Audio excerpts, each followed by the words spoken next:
আমার কোনো কাজ না কোনো দিন একবারে হয় না। একটা কাজ কমপ্লিট করতে 2 থেকে 3 দিন যাওয়া আসা করতেই হবে। ব্যাংকের একটা কাজ পড়ে আছে, তার জন্য সেদিন গেছিলাম, হয়নি। তাই আজকে না আবার যেতে হবে ব্যাংকে। সকালে রান্না বান্নাও কিছু করিনি আজকে, শুধুমাত্র সকালে চা করেছিলাম। আর ওর বাবাকে বলেছিলাম বাইরে থেকে আজকে টিফিনটা তুমি না করে নিও। আর আমরা যেহেতু কাল রাতে বিরিয়ানি খেয়েছিলাম, তো রাতের সেই খাবার দাবার থেকেই গেছে। এখন যেহেতু সময় নেই, তাই ছেলে আর আমি সেটাই গরম করে খেয়ে নেব।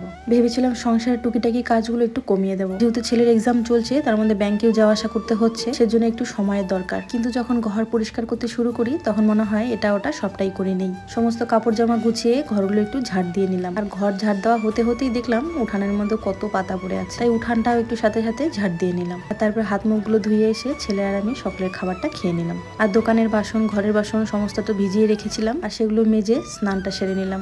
এটা ওটা কাজ করতে করতে জানো তো অনেকটা দেরি করে ফেলেছি, তাই তাড়াহুড়ো করেই ছুটলাম ব্যাংকে। আর ব্যাংকে গিয়ে তো জানোই সহজে কাজ হয় না। অনেক অপেক্ষার পর আমার কাজটা করলাম আমি, তবে সেটা জানো তো আজও কমপ্লিট হয়নি। ওই 100%-এর মধ্যে 90% করতে পেরেছি, কারণ কি কাল আবার যেতে হবে ওই 10% কাজ করতে। আর ওই যে বললাম কোনো কাজই আমার একবারে হয় না। আর ব্যাংকের থেকে এসে না প্রচন্ড খিদে পেয়ে গেছিল, কারণ তখন বাজে ওই 2:45 মতন। আর এর মধ্যে একটা পার্সেলও চলে এসেছে। ছেলেকে তো আমি ব্যাংকে নিয়ে যাইনি, ওকে বাড়িতেই রেখে গেছিলাম। তারপরে রান্না বান্নাগুলো করে খেয়ে দিয়ে দোকানের মালপত্রগুলো রেডি করে একেবারে চলে এসেছিলাম দোকানে।